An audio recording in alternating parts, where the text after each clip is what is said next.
we all have to face our reality. Career advice is definitely not a one size fit all.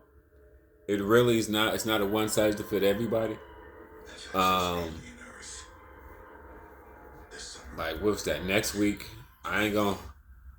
Like next week, I ain't even gonna get a check next week because I didn't work this week. I ain't work. I'm gonna be out of. I'm gonna be out of work for like five days. I won't probably get my truck back until Monday, so I won't get a check next week because I didn't work this week. It crashed through my mind. Quitting the job, go do another job. In trucking, in my opinion, this is my opinion from based on my experience. You're talking to somebody that probably quit so many fucking jobs. It's fucking unweird, real. Or shit just didn't work out. So it's a lot of moving parts in trucking. It's not like it's just everything goes as planned and everything works and stuff like that. But what I will say is that I thought about quitting. I'm like, nah, Q, just wait it out. Just wait. Let's say you quit a company. This happened to me several times, so I've been down this road before. When you quit a company, you gotta go do a drug test, wait for that drug test to come back. Then they may fly you out, bust you out, and you don't know what the fuck you walking into. Like, nah, I just stay here. He said the truck will be ready in a few days, so I'm just stay here and rough that out. I'm just gonna go with today because today Wednesday. I'm gonna go with Monday. I'm gonna say the truck will probably won't be ready until Monday. I'm just go with that. Because when you, oh my god, and then trucking. So in case you guys know, truck drivers don't be talking about that. Just like people don't be talking about they married to the same woman for 10 or 20 years and they had sex in decades or years. Okay, what's the people what don't admit? Just because you got a CDL doesn't mean you have a lot of options. Okay, repeat. Just because you have a CDL doesn't mean you have a lot of options. Somebody just fresh out of school within a year, they got more options than me and they got a better record. That's what nobody tell you. You got a better record than a 5-year guy, a 10-year guy. The 1-year guy got more options. That's just the cold hard truth. He got a better record. He got more options than the guy that got 5, 10, and then more than guys in that category. Because I've gotten rejected by 80% now. I probably say 80%. Yeah, based on my record, man. So I fucked up. Now, just don't get me wrong. Some companies I wish I should have stayed. Like I said, don't just people just general in every industry. People generalize. I got picked up by this 410. Oh god, this 410 truck driver. And dude, he drive crazy too. I was in the passenger seat with him for like 6 hours. He picked me up. I guess I'm thankful for that but he tailgated everybody. Like if the car in front of him would have stopped that car or truck, he would have hit him. He would have everybody he tailgated. He tailgated everybody just to get in front of him. He tailgated everybody in and out of traffic. That's how fucking foreigners drive. Foreigners drive crazy. They tailgate everybody in and out of traffic, in and out, in and out, in and out, in and out, in and out. That's how he drove. I'm sorry, man. I'm just not being prejudiced to foreigners. Foreigners, and then we seen recently. Foreigners have gotten to the most accident. It was a drunk foreigner who killed 4 or 5 people in Texas, I believe. It was a foreigner on YouTube that flipped over JB Hunt truck, drunk, another foreigner. That's what happened within you see it. It's posted about 4 times of a JB Hunt truck flipped on its side. A guy was drinking. That was like 6 months ago. Recently, over the last 2 weeks, we had one that killed, I think, 4 or 5 people. He didn't even stop his truck. He just rammed and smacked and killed about 4 or 5 people. Nigga ain't even hit the brakes. And they say he was drunk. And he was a foreigner. And he didn't understand English. And at least about 4 other trucking channels have been talking about him. Talking about this that happened, I think, in Texas. 4 or 5 people he killed. Nigga, you going to jail for the rest of your life. I ain't even gonna hold you. You going to jail for the rest of your life on that for that. I think my life fucked up. You think your life fucked up. You think you don't got choices. Nigga. My choices ain't as bad. My choices ain't. When you see how your situation is bad, then you look at this nigga's situation, nigga, you going to jail for the rest of your life. You ain't getting out. You don't even understand English. And then the Colorado guy, the little light skinned, I don't know what he was, Latino or something. I'm not for sure. That killed people too. Brakes run out in Colorado. Now this was about 4 or 5 years ago. But this was on All the Gurus channel too, at least 4. He didn't even understand English either. So we got these people driving a semi, they don't even understand English. And the guy that killed people recently, the guy that killed about 4 or 5 people over the last week or this week, I think it was last week. And he just got a speeding ticket. They looked up his record. He had just got a speeding ticket. Going, I think Mother Trucker had talked about it, or somebody. He just got it. He was in a 35. He was going 60 in a 35. So he get a speeding ticket. A week later, he's caught drinking and driving and rams inside of 5 people. Killed multiple people. I'm not for sure the number. I'm just going to say multiple people. So ain't that fucked? Then I heard him talking. When he was talking to American, he sounded like he didn't understand English. That's how you can talk to a foreigner. If they sound like they don't understand what you're saying, they probably don't. They probably don't. But I mean, getting back to my situation, I mean, I thought about quitting. Then the transaction of quitting, just wait it out, because here's, like I said, the positive about me, this company that I'm with, they have a terminal. They have a terminal in Columbus, where I live at. And they do about 50% drop and hook. They do about 50% drop and hook. So and if my truck, like I said, if my truck didn't break down, if I didn't need a new transmission, that load I had was cake. It was a pickup it, the loaded trailer, and just drop that bitch off. That would have been, but that never happened just because my transmission went out. So trucking is not a one size fit all. Keep in mind, it's a lot of people going to Super Ego. They're going to Super Ego for a reason. These 10, 20-year drivers, they're going to Super Ego for a reason. Okay? Or they're working with other black ops companies for a reason.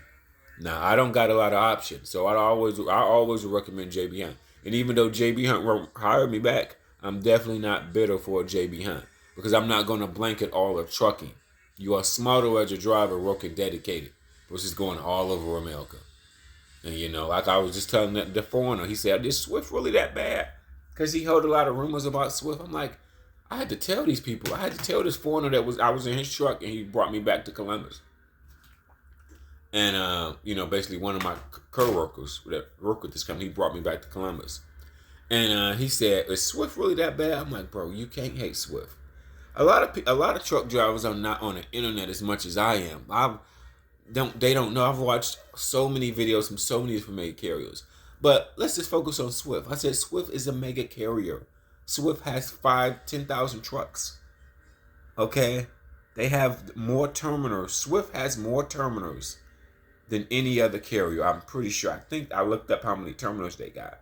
They got like 10 or 15 terminals. They got like a terminal in every other state. They got a shit ton of terminals. But they got a shit ton of trucks. And they got a lot of different dedicated accounts. That's why they tell this foreign driver that didn't understand, like, "Oh man, is Swift really that bad?" Because if you watch Bonehead Trucker, they've been dogging Swift for years. Bonehead Trucker been dogging Swift for years. Now they got off Swift, and we on to Ego. Ego is, hey, you know what? They both blue and white. They both got blue and white colors, don't they? Yes, Ego got blue and white, and Swift is blue and white. Well, Swift trucks can be any color because they don't really, but I'm just saying. I had to tell this driver that you just can't hate Swift because Swift is a mega carrier. That's like hating JB Hunt. Well, if me and you on different accounts, we got completely different experiences, man. A lot of guys think, okay, and then a lot of guys think getting a day cab position is everything. Now, they're right. But the other position under getting a day cab is getting on a nice dedicated account in your area. Because maybe Swift got a nice drop and hook account with with Target. or maybe, or I'm saying, or maybe they got Pet Supply Plus account. Maybe NFI got Pet Supply Plus account in your area. You be off 2 days a week. I mean, you know what I'm saying? So I mean, the right account, the right account, you look at trucking totally different. Now, trucking makes you jaded when you go all across the country. You be going for 2, 3 weeks at a time. You don't got no rapport with these shippers. You don't know what the fuck you walking into from one place to the next. You get somewhere and it's the right address, wrong warehouse. Because there's 3 warehouses in here and you're at the wrong one.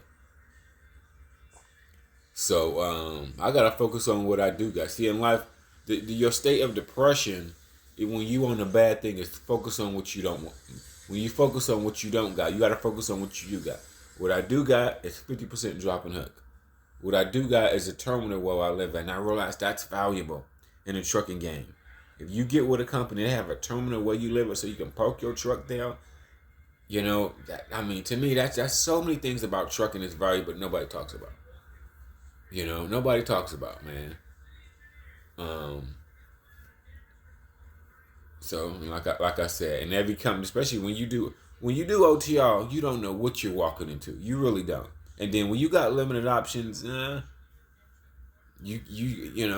you go to another company, it can be shit. Like I went to one company, they gave me a truck, I didn't deliver not one motherfucking load because the shit broke down. Load one, the truck broke fucking down. Okay. So when it comes doing OTR, it's just all type of fuck. You don't know what type of truck you're gonna get, what lanes do they run, are they really strict on their policies and procedures? You really don't know. Are they really strict about the logs? Because some people don't reset the logs, even though they're foreign companies. Everybody don't reset the logs. Okay, you may think, oh, they foreign, they reset the logs. Nah, some foreign companies will write your ass up and put you on the final for violating that shit. Any. I know. I remember I was with a company that, man, if I violated my hours of service just like that, one company was so strict, they made me take a 34-hour reset. They made my ass sit at a truck stop for 34 hours to reset my logs. Damn, ain't that, man? I never forget that, bro. They were strict about their shit. They didn't give a fuck. They didn't play no log game. They didn't play that log. They was foreign too. So we in the trucking game, the one thing we can't do, we can't blanket and say all foreign companies are bad. All foreign companies are not bad. To me, it's just like saying all black people are bad. All white people are bad. No. It's something wrong. It's something wrong with every carrier. Now, this is the problem. Yeah, it's something wrong with every carrier. Now, you got to outweigh your pros and cons. Seriously. I realized for me, for an example, a terminal where you live at is valuable. You can park your truck there. That's valuable. 50% drop and hook. Shit, that's valuable. A company that'll pretty much try to get you home on the weekend, that's valuable. Because the first 3 weeks I was with this motherfucker, I was at home every weekend. At least for a 34-hour. I wasn't at home for 2 full days. At least I was at home for a 34-hour reset. Back out Monday. You was at home like Saturday at like noon. Then you back out on the road Monday. That's valuable. Especially when you don't got options. If you got options with Martin, JB Hunt, Swift, go with them options. I mean, you know what I'm saying? If you got them options, shit. But shit, truck just having the CDL don't got options, man. And then the companies was doing the news is doing research about one of these foreign companies. See, what's happening now with the research. Let me go back to these foreign companies. A lot of these foreign companies will get a bad CMR, a DOT number, and they just make up another one. Like who was doing this? Super Ego. Super Ego was doing this, but they're not the only company doing this. When they get a bad DOT number, they just go and get another one. So they just come back with another DOT number. Oh, shit. And when they who was doing this? One of the other trucking gurus was saying they still doing double brokering. I know. You know why? Cause I think this is double broken. You know, now because sometimes when I go pick up a load, they have me pick up a load underneath a different name. I've been with 3 different companies. They said, go check in at this shipper underneath this name. I'm not for sure if they double broken or not, but they would have me go in there and check in as a shipper underneath a different name. Do the warehouse, is they gonna check and verify? No. All the warehouse, what I would say on my end, all they give a fuck about is that if you got the right pickup or reference number, whatever it is. That's all they go by. So you can check in as another carrier and take the load. I've had more than one carrier have told me to check in underneath this name. This is the pickup number. Go check in underneath this name. Oh yeah. Oh, at least 3 other carriers have told me this before. Now I'm not for sure if that's double broken or not. I don't know. I'm not for sure. I'm not for sure, but man, you know. And then just back to my overall message is just that it's not a one size fit all, man. You know what I'm saying? It's not a one size fit all, man. I swear to God. You know. Some of these foreigners, what I've seen, drive crazy as hell. Like that guy. Think about the guy that just killed the 4 to 5. They killed multiple people in Texas. He had just got a speeding ticket for doing 60 in the 35. Nigga, foreigner, dude. I'm sorry. This is my perception when I see foreign. I feel like they drive crazy as hell. That's crazy as hell. How the fuck you got a semi and it tell you to do 35 and you doing 60? Nigga, when it's usually 35, that's a side street. Maybe, I know I'm not already wrong, but if it's a sign that says 35, that's usually a side street type of speed. You're on the side street or a residential area. So in a residential area, your ass in a semi is doing 60. Just think about that. Then a week later, he wind up killing 5 people. Damn. This was all the same guy. They looked up his record. Remember, our record follow us. No matter what country they're in, all tickets, all accidents follow us everywhere. Your driving record, people driving record, period. Your driving record follow you everywhere. So no matter where you get a ticket at, accident, it'll follow you across the United States. That shows you that nigga was reckless.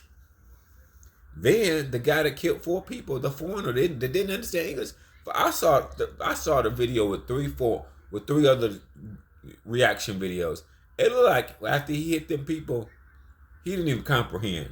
He was about to go. It looked like he was about to go. After he hit them people and killed 4, 5 people, he was about to bounce. Nigga was about to do a hit and run. Oh, you fucking shitty me. Nigga, you killed 4 people, bro. And he was intoxicated. I don't know if he's intoxicated. Yeah, I mean, that's fucking crazy, bro. That's fucking crazy. That's all I can say is crazy.